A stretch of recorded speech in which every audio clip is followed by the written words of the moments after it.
أعوذ بالله من الشيطان الرجيم. بسم الله الرحمن الرحيم. والعصر إن الإنسان لفي خسر إلا الذين آمنوا وعملوا الصالحات وتواصوا بالحق وتواصوا بالصبر. سبحانك لا علم لنا إلا ما علمتنا إنك أنت العليم الحكيم. সকলে হৃদয়ে মহাব্বত নিয়ে জবান খুলে নবী করিম সাল্লাল্লাহু আলাইহি ওয়াসাল্লামের উপর দুরূদ শরীফ পাঠ করি। আল্লাহুম্মা সাল্লি আলা মুহাম্মাদ ওয়া আলা আলি মুহাম্মাদ কামা সাল্লাইতা আলা ইব্রাহিম ওয়া আলা আলি ইব্রাহিম إنك حميد مجيد. اللهم بارك على محمد وعلى آل محمد كما باركت على إبراهيم وعلى آل إبراهيم إنك حميد مجيد. সম্মানিত মুসল্লিয়ানে কেরাম, আল্লাহ তাআলা আমাকে আপনাকে ঐতিহ্যবাহী পীর কাশিমপুর উত্তরপাড়া বাইতুন নূর জামি মসজিদে আজকে জুমার দিন জুমার সালাত আদায়ের লক্ষ্যে মসজিদে আসার বসার কোরআন ও সুন্নাহ থেকে আলোচনা করা এবং শোনার জন্য তৌফিক দিয়েছেন সেই মহান মনিবের দরবারে দিল উজাড় করে জবান খুলে জোরে সুরে শুকরিয়া আদায় করে বলি আলহামদুলিল্লাহ।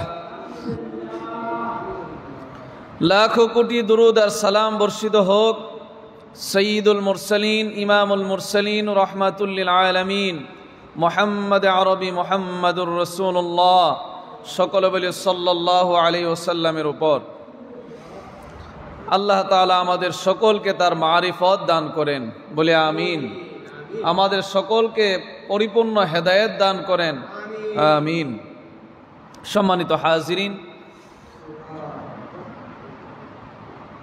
ইসলামের 5টি স্তম্ভের গুরুত্বপূর্ণ স্তম্ভ রোজা আমাদের থেকে বিদায় নিয়েছেন। সামনে গুরুত্বপূর্ণ একটি স্তম্ভ আমাদের সামনে আগত, তা হলো হজ। তো আমরা হজের আলোচনা ইনশাল্লাহ আগামী জুমা থেকেই আলোচনা করব। আজকে আমরা আলোচনা করব সূরাতুল আসরের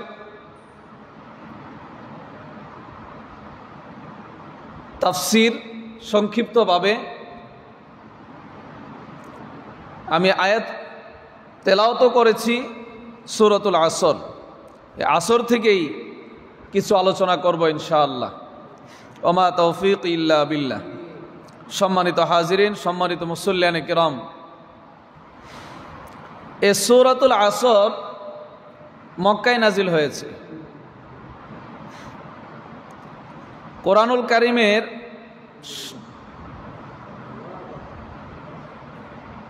ছোট্ট সূরার মধ্যে এটা হলো দ্বিতীয় সূরা।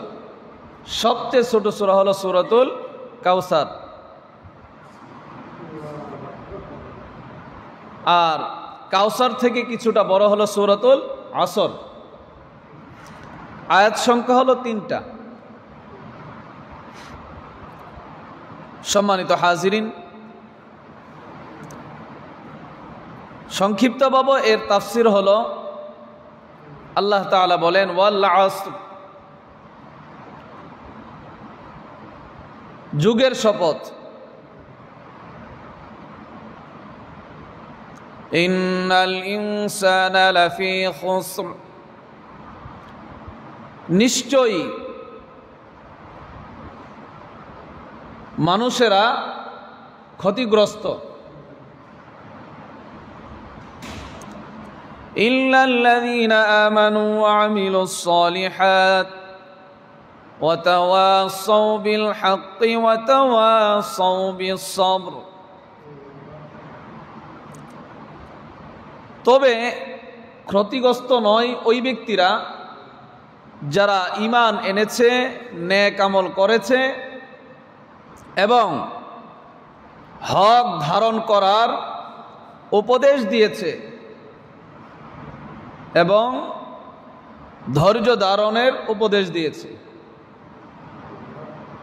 তাহলে মানুষদের মধ্যে সকল মানুষই ক্ষতিগ্রস্ত। ক্ষতিগ্রস্ত নয় কোন ব্যক্তি?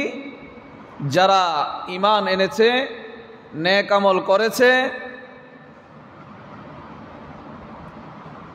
এবং হক ধারণ করার সৎ উপদেশ দিয়েছে এবং ধৈর্য ধারণ করার উপদেশ দিয়েছে। এই ধরনের গুণ যাদের মধ্যে থাকবে, 4টা গুণ, তারা ক্ষতিগ্রস্ত না। সম্মানিত হাজিরিন, এখানে এই সূরার শুরুতে আল্লাহ তাআলা ওয়াল আসর, এই যে ওয়াও হরফটা ব্যবহার করেছেন, এই ওয়াওটা হলো ওয়াওয়ে কসমিয়া। এই ওয়াও দ্বারা আল্লাহ তাআলা কসম করেছেন। প্রশ্ন হলো, মানুষেরা আল্লাহ তাআলার নাম ছাড়া আর কারো নামে কি করতে পারবে না? কসম খাইতে পারবে না, কসম কাটতে পারবে না। মানুষে কসম খায়, কসম কাটে যে আমার বউর কসম, সন্তানের কসম, তারপরে আমার মাথার কসম। অনেক যুবকরা প্রেমিকার কসমও খায়, ইত্যাদি ইত্যাদি ভাবে কি করে? কসম কাটে। তাহলে মানুষের জন্য আল্লাহ তাআলার নামে কসম ছাড়া অন্য জিনিসপত্রের নামে অন্য জিনিসের কসম খাওয়া জায়েজ নাই। এখন হলো, আল্লাহ তাআলা কসম করার তো কি প্রয়োজন পড়ে না। আল্লাহ তাআলার থেকে সত্যবাদী তো আর কেউ নাই। তো এখন মানুষে কসম করে ওই বিষয়টাকে কি করার জন্য? সত্যায়ন করার জন্য।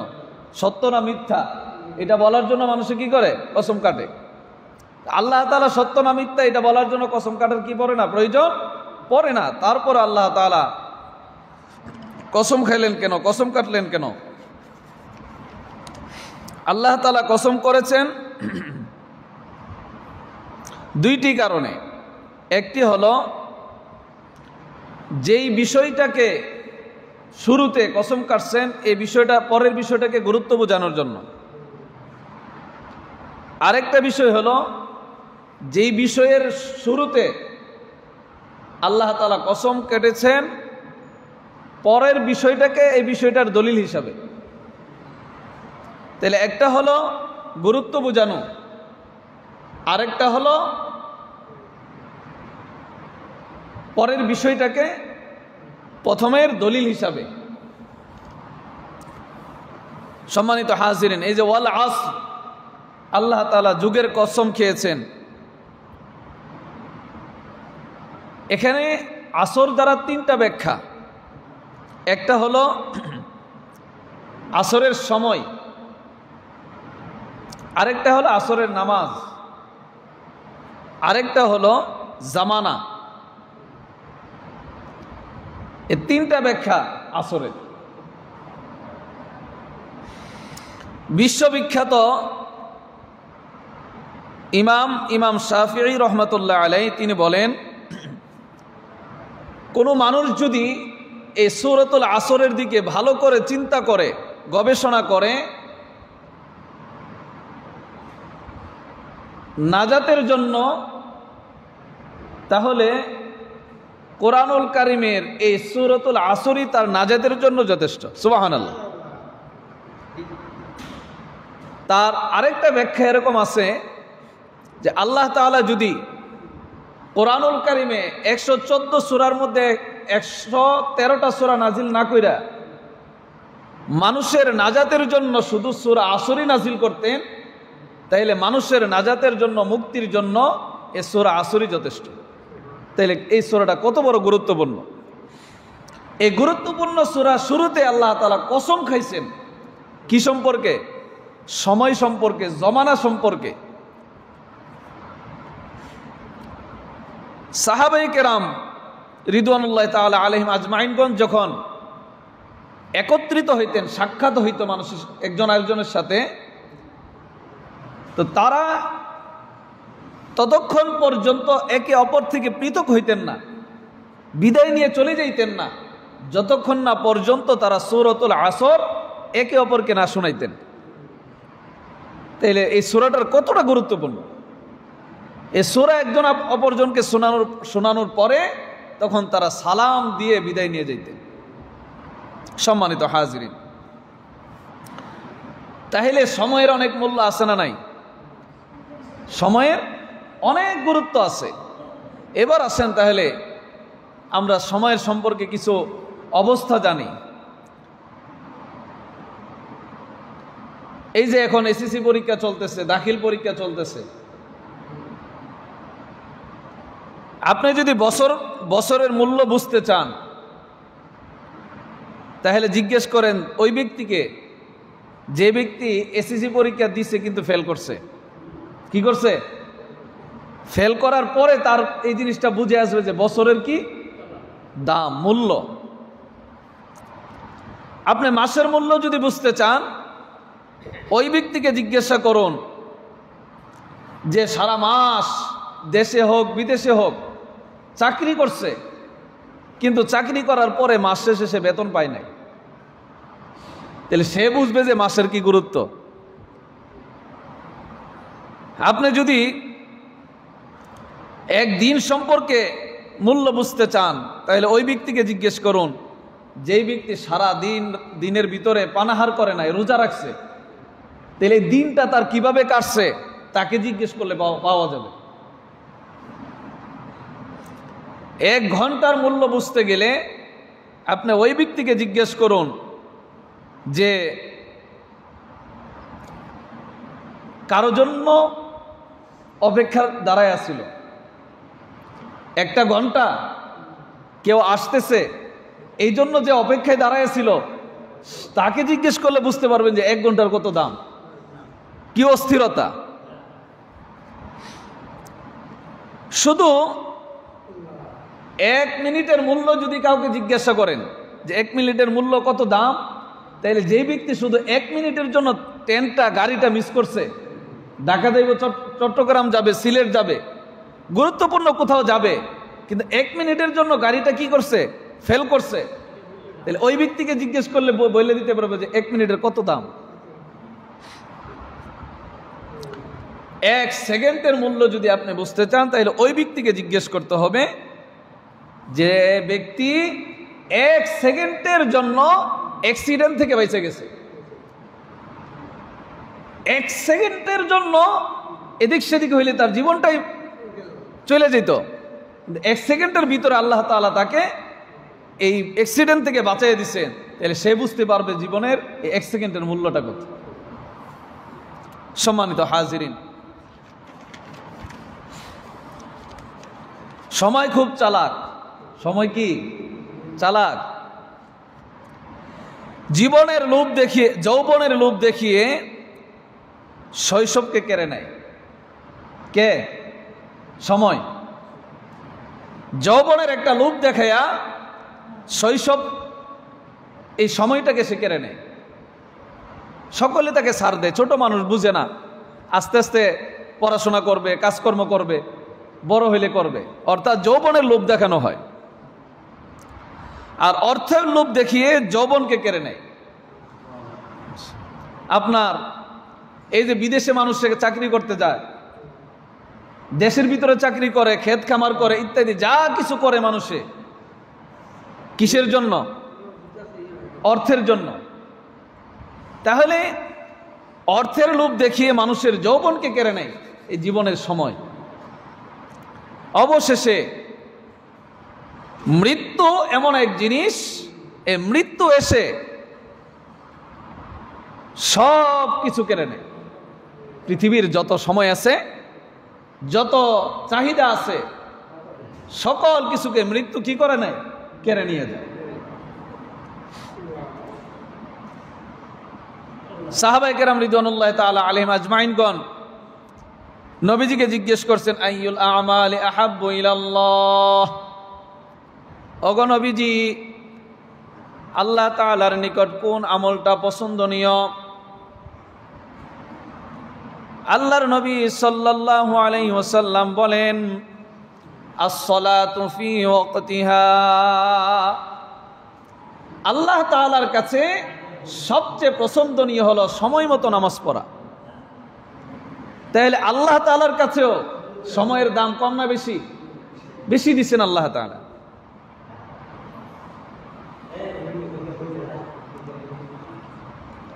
হাদিস শরীফে আরো আছে, নবীজি সাল্লাল্লাহু আলাইহি সাল্লাম বলেন, মানুষ দুটি নিয়ামত সম্পর্কে উদাসীন।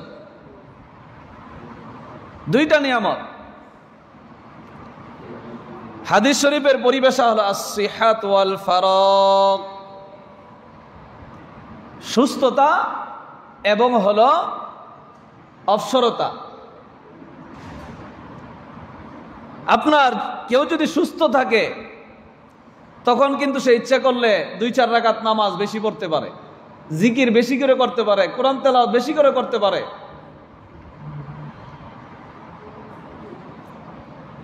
এই কারণে হাদিস শরীফে আসছে,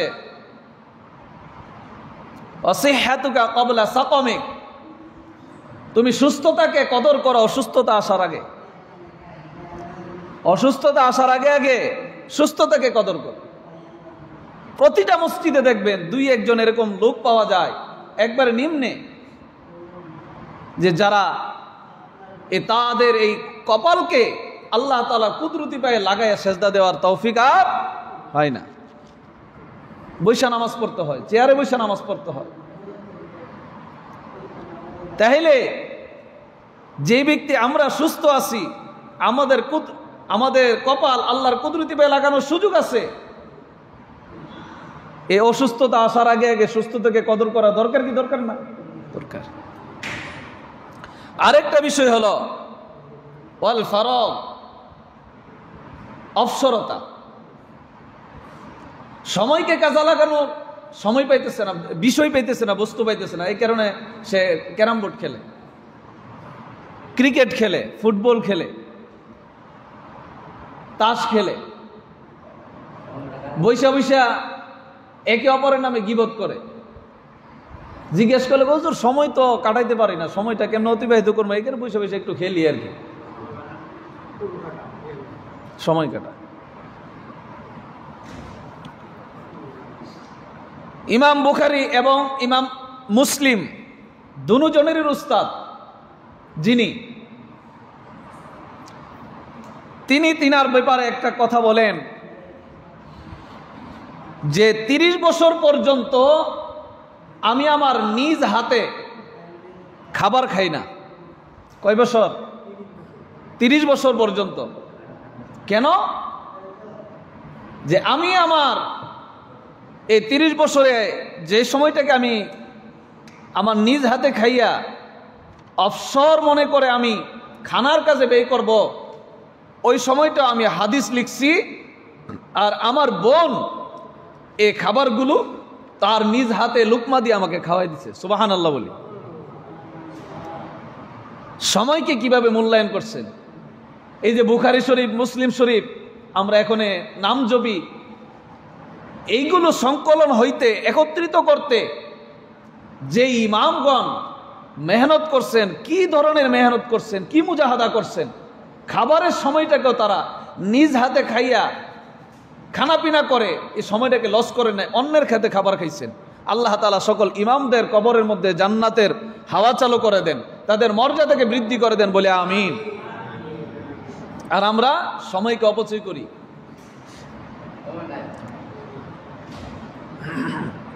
হযরত ইবনে আব্বাস রাদিয়াল্লাহু তাআলা আনহু তিনি বলেন, আমার কাছে জীবনের সবচেয়ে বড় আফসোসের বিষয় হলো আমি যখন একটা দিনের সময়কে অতিক্রম করি আর সারা দিনের পরে যখন আমি হিসাব করে দেখি আমার সারা দিনটা আজকের দিন পূর্বের দিন থেকে আমল বৃদ্ধি পেল না, আমল কম হয়েছে।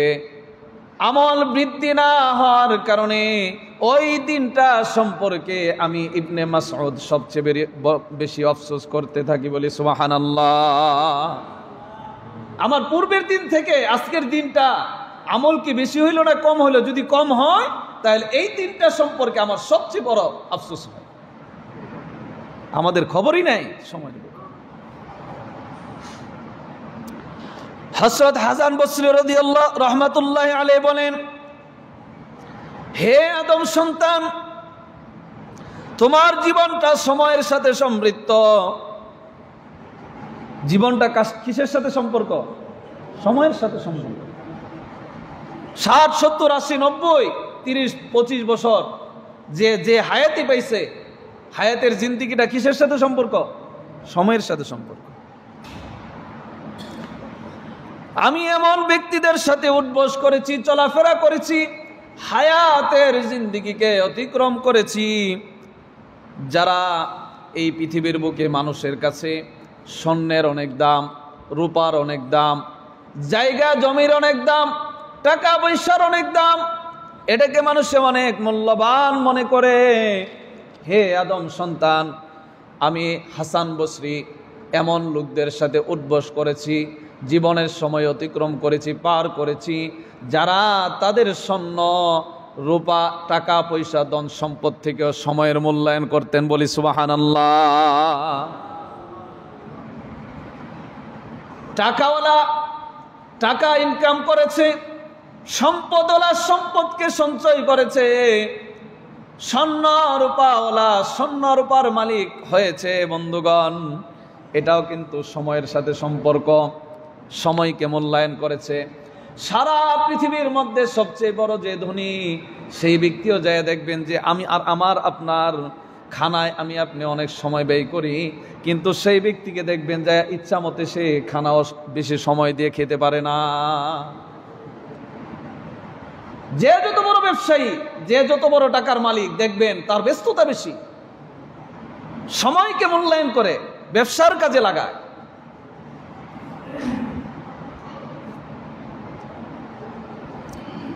তাজকিরাতুল হুফাজ কিতাবের মধ্যে মুসা ইবনে ইসমাইল রাহমাতুল্লাহি আলাইহি তিনি উল্লেখ করেন, হাম্মাদ ইবনে সালামা রহমাতুল্লাহ আলাইকে, তার সম্পর্কে তিনি বলেন, আমি আমার জীবনে হাম্মাদ ইবনে সালামাকে যত দিন দেখেছি তার মধ্যে 4টা আমল তাকে করতে দেখেছি। এই 4 কাজ ব্যতীত আমি আমার জিন্দেগিতে হাম্মাদ ইবনে সালামাকে কখনো হাসতে দেখি নাই। শুধু 4টা আমলের মধ্যে তাকে দেখেছি। 1 নাম্বার আমল হলো, তিনি হয়তো কাউকে হাদিস বর্ণনা করে শোনাচ্ছেন। 2 নাম্বার হলো, অথবা তিনি নিজে হাদিস কোরআন পড়াশোনা করতেছেন। 3 নাম্বার হলো, যখনই তিনি সময় পেয়েছেন আল্লাহ তাআলার তাসবিহ পাঠ করার মধ্যে তিনি লিপ্ত রয়েছেন, অথবা তিনি নামাজের মধ্যে দাঁড়িয়ে দাঁড়িয়ে সময়কে কাটিয়েছেন। এই 4টা আমল ছাড়া আমি মুসা ইবনে ইসমাইল কখনো হাম্মাদ ইবনে সালামাকে শুধু হেসে হেসে সময়গুলোকে অতিক্রম করতে দেখি নাই। 4টা আমল করতেই তাকে আমি দেখেছি।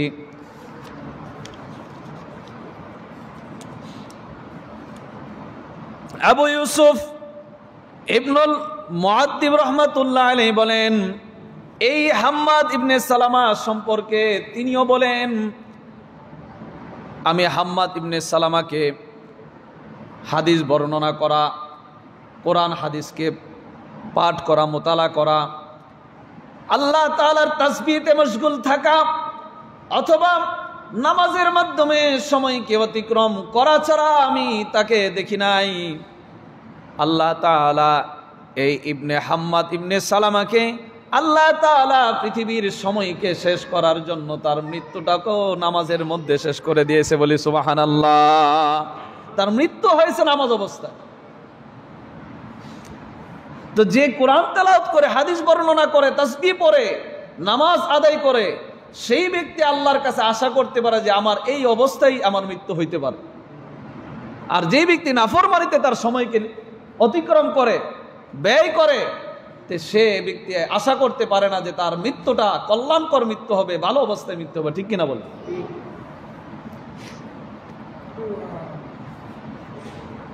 ইমাম আবু ইউসুফ রহমাতুল্লাহ আলাইহি তিনি একবার অনেক বড় অসুস্থ হয়ে পড়লেন। তার ছাত্র তাকে দেখার জন্য দূর থেকে আসছেন। আসার পর লম্বা সময় তিনি তার সান্নিধ্যে বসে রইলেন। হঠাৎ করে আবু ইউসুফ রহমাতুল্লাহ আলাইহি জাগ্রত হলেন। জাগ্রত হওয়ার পরে স্বাভাবিকভাবে কোনো মানুষ যখন আপনার আমার সামনে আসে, অনেক দিন পরে আমরা তাকে স্বাগত জানাই, সালাম দেই, তাকে ভালো বোরা জিজ্ঞেস করি, কেমন আছো, রাস্তাঘাটে কোনো সমস্যা হয়েছে কিনা, কষ্ট হয়েছে কিনা, এগুলো জিজ্ঞেস করি। অথচ আবু ইউসুফ রহমাতুল্লাহ আলাইহি তিনি জাগ্রত হওয়ার পরে তার ছাত্রকে সামনে দেখার পরে তিনি জিজ্ঞেস করলেন যে ওই যে মাসআলাটা, এই মাসআলাটার সমাধান কি হবে? সুবহানাল্লাহ বলি। ছাত্র বলে, কি বলেন আপনি? এটা কি এখন জিজ্ঞেস করার বিষয়? আপনি জিজ্ঞেস করবেন? আপনি এত বড় অসুস্থ, আপনি দেখেন মাসআলা জিজ্ঞাসা করার অবস্থায় আপনি নাই। আবু ইউসুফ রহমাতুল্লাহ আলাইহি বলেন,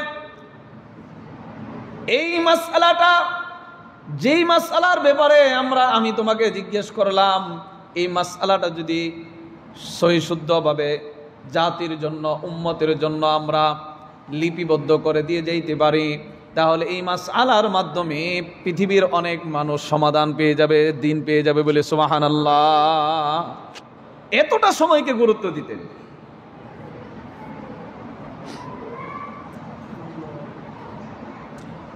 সম্মানিত হাজিরিন, ইমাম আবু ইউসুফ রহমাতুল্লাহ আলাইহি তিনি যখন বুখারী রহমাতুল্লাহ আলাইহির ঘন্টার মধ্যে, ক্লাসের মধ্যে উপস্থিত ছিলেন, এই সময়ে তার কাছে তার সন্তান ইন্তিকালের খবর আসলো। আসার পরে তিনি বললেন, যদি ইমাম বুখারীর ক্লাস সময় ব্যতীত যদি জানাজার সময়কে নির্ধারিত করা হয়, তাহলে আমি আমার সন্তানের জানাজায় উপস্থিত হইতে পারবো। আর যদি ক্লাস সময়ে আমার সন্তানের জানাজা হয়, তাহলে আমার সন্তানের জানাজা পড়ে তোমরা দাফন কাফন করে দাও। সুবহানাল্লাহ। আমার সন্তানের ইন্তেকালের জন্য আমার 2-4 দিন, 1 সপ্তাহ, কিছুদিন আমার আফসোস হইতে থাকবে, কিন্তু ইমাম বুখারীর ক্লাস যদি আমার মিস হয়ে যায়, তাহলে আমার সারা জীবন এই আফসোসটা থেকে যাবে, বলি সুবহানাল্লাহ। এমনি এই হাদিসগুলো আমাদের কাছে আসে নাই। এই ইমামরা এত বড় কুরবানি করেছেন আর সময়ের মূল্যায়ন দিয়েছেন। সম্মানিত হাজিরিন, জীবনের হায়াতের মধ্য থেকে 13, 14, 15 বছর পর্যন্ত চলে যায় আমাদের হেলায় খেলায়, কেউ কিছু বলে না, এমনিতেই সময়গুলো চলে যায়। তারপরে আমরা যদি সময়গুলো হিসাব করি, কমপক্ষে 24 ঘন্টার ভিতরে 7 থেকে 8 ঘন্টা পর্যন্ত আমাদের ঘুমের মধ্যে সময়গুলো চলে যায়। 24 ঘন্টার ভিতরে যদি আমরা খানা পিনা, তারপরে প্রস্রাব পায়খানার হিসাবগুলো করি, 3 থেকে 4 ঘন্টা পর্যন্ত এমনিতেই চলে যায়। তাহলে ওইখানে যদি 8 ঘন্টা ধরি আর এখানে যদি 3 ঘন্টা ধরি, কয় ঘন্টা হলো? 11 ঘন্টা। এই 11 ঘন্টা ঘুম, খানা পিনা, প্রস্রাব পায়খানার মধ্যে চলে যায়। এইভাবে বিভিন্ন কাজে, বিভিন্ন অবস্থায় আমাদের জিন্দিগির হায়াতের সময়গুলো অতিক্রম হয়ে যাইতেছে। সম্মানিত হাজিরিন, হায়াতের জিন্দিগি শেষ হওয়ার পরেও কবরে 40,000 বছর। কয় হাজার বছর? 40,000 বছর। কিয়ামতের ময়দানের একদিন 50,000 বছর। ফুলসিরাত পার হইতে 30,000 বছর। 50 আর 40 কত হইল?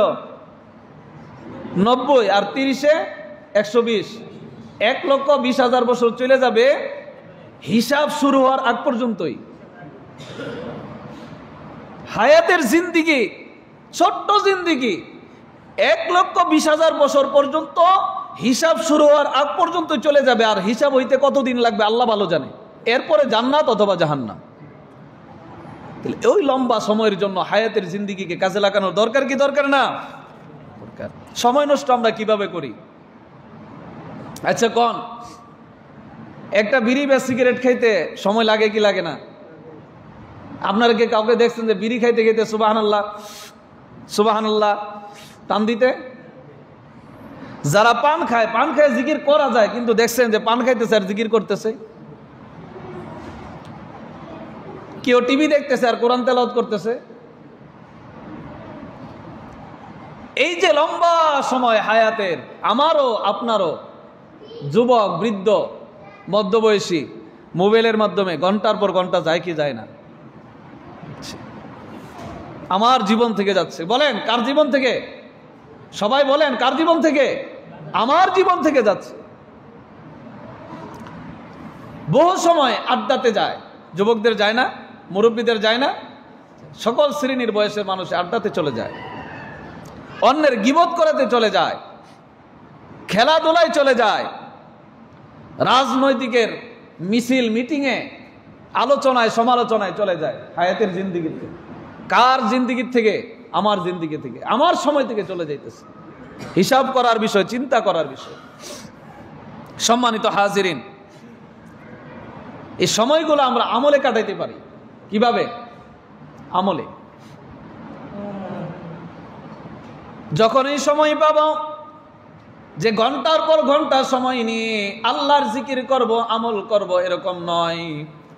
যখন এই সময় পাবো সময়কে কাজে লাগাবো, বলবো লা ইলাহা ইল্লাল্লাহ, লা ইলাহা ইল্লাল্লাহ, লা ইলাহা ইল্লাল্লাহ, মুহাম্মাদুর রাসূলুল্লাহ। এই কালিমা নিয়ে যে ব্যক্তি মৃত্যুবরণ করবে, সর্বনিম্ন ইমানদার ব্যক্তিকে আল্লাহ তাআলা গোটা দুনিয়ার 10 দুনিয়ার সমান জান্নাত দিবে বলে সুবহানাল্লাহ। সময় কত অতিক্রম হচ্ছে, সময় কত অতিবাহিত হয়ে যাচ্ছে আমাদের জিন্দেগি থেকে।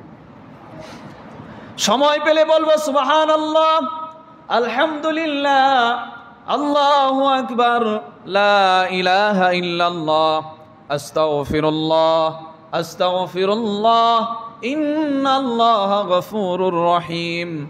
নবী পাক সাল্লাল্লাহু আলাইহি ওয়াসাল্লামের উপর দরুদ পড়ব, সাল্লাল্লাহু আলাইহি ওয়াসাল্লাম, সাল্লাল্লাহু আলাইহি ওয়াসাল্লাম। সময় পেলেই দরুদ পড়ব, ইস্তিগফার তেলাওয়াত করব, অল্প অল্প করে জিন্দিগির হায়াতের জিন্দিগিতে আল্লাহর দেওয়া সম্পদ থেকে দান করতে থাকব, মানুষের সাথে হাসি মুখে কথা বলবো। যখনই সময় পাবো তেলাওয়াত পারলে অল্প অল্প করে তেলাওয়াত করতে থাকবো। আমরা যারা কোরআন তেলাওয়াত পারি না, অন্তত সূরাতুল ইখলাস তো পারি।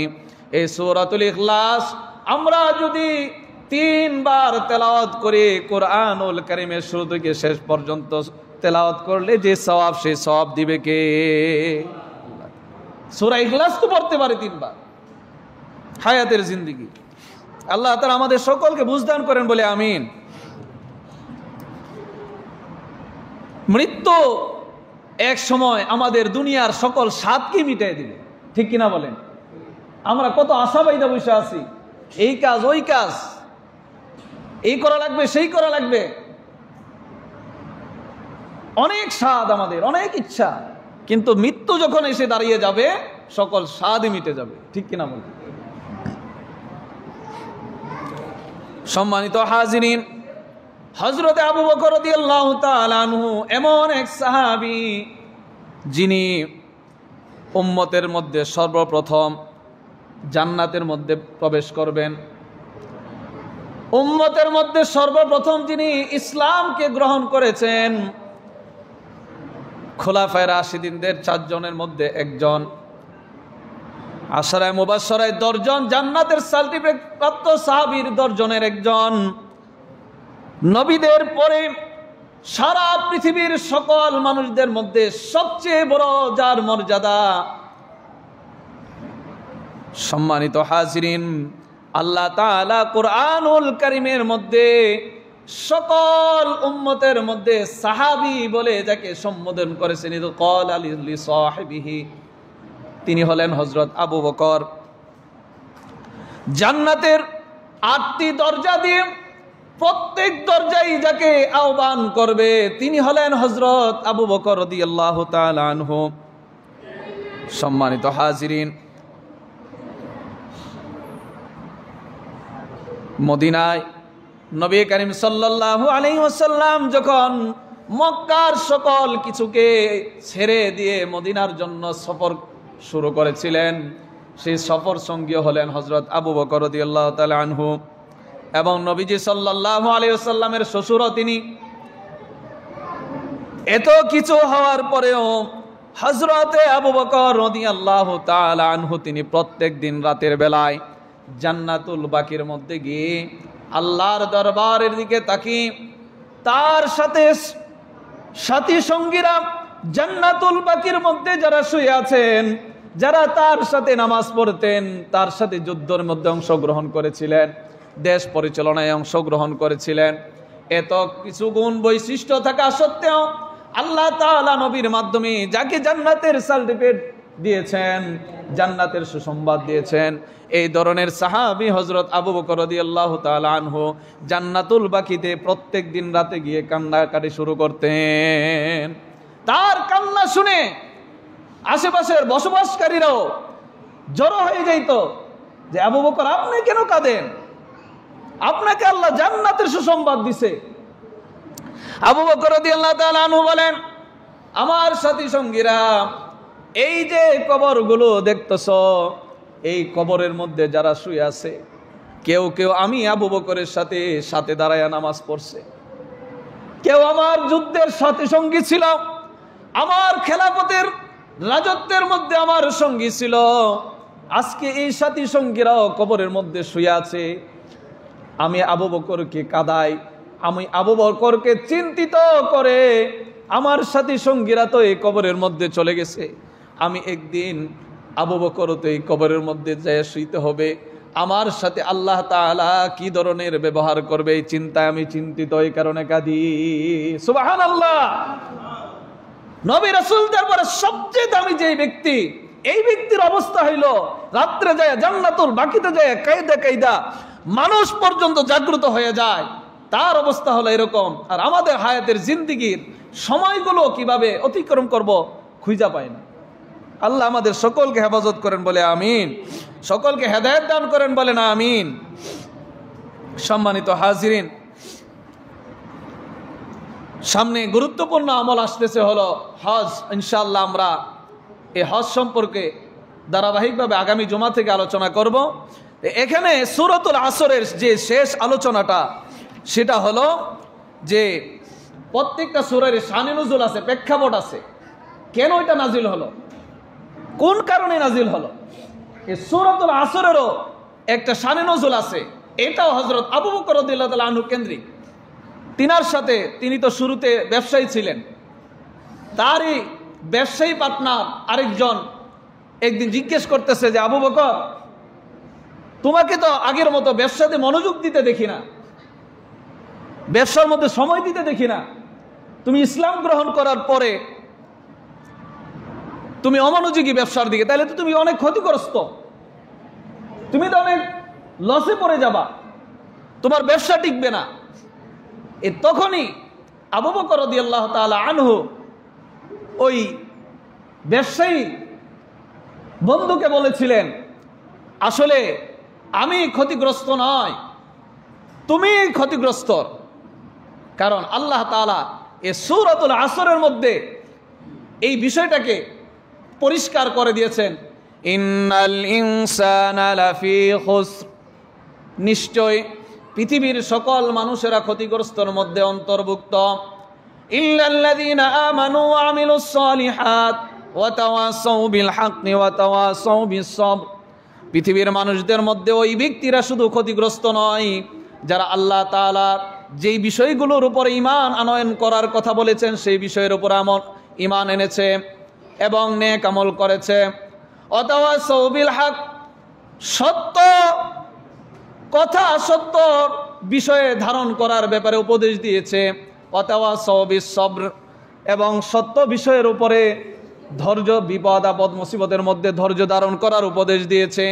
এই চার শ্রেণীর গুণ যাদের মধ্যে থাকবে তারা ব্যতীত সকল মানুষই ক্ষতিগ্রস্ত। অতএব আমি ঈমান এনেছি, নেক আমল করতেছি, সত্যের উপদেশ দিচ্ছি এবং বিপদ আপদ মুসিবতের মধ্যে ধৈর্য ধারণ করছি, আমি ক্ষতিগ্রস্ত নই। যারা এই চার গুণ বিশিষ্ট নয় তারা হলো ক্ষতিগ্রস্ত। বলেন সুবহানাল্লাহ। এই সূরাতুল আসর আপনার হযরত আবু বকর রাদিয়াল্লাহু তাআলা আনহুর কেন্দ্রিকেই শানে নজুল নাজিল মাধ্যমে আল্লাহ তাআলা নাজিল করছেন। সুবহানাল্লাহ। সম্মানিত হাজিরিন, শুধুমাত্র আমি ওয়াল আসর এই শব্দটার সময়ের ব্যাপারে শুধুমাত্র আজকে আলোচনা করেছি। এরপরে যে বাকি